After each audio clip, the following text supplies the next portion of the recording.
Jail খেটেছে। কোরআন শরীফ কে নিষিদ্ধ করে দাও। একজন এই কোরআনকে কাজ করার চেষ্টা করেছিল, নামটা জাস্টিস পদ্মা খাস্তগীর।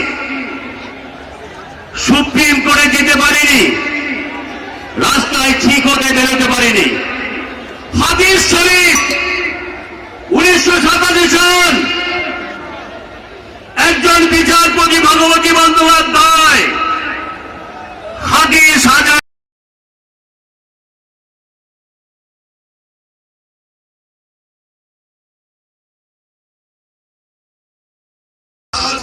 अरे जो अपनी बीवी का ना हुआ